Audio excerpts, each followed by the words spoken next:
Well, this morning's shaped out to be very interesting. Take the dogs out to go to the bathroom. They start acting weird. So I go further down in my yard and I find an injured guy in my yard.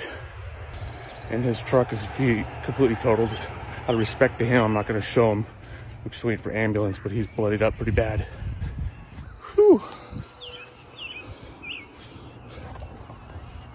Okay, so what had happened is, car came from that way.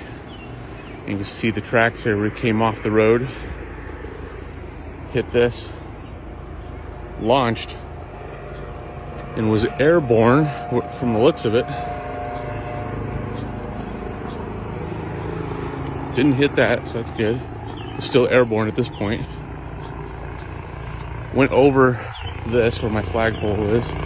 Missed all this. Still airborne. And then hit here.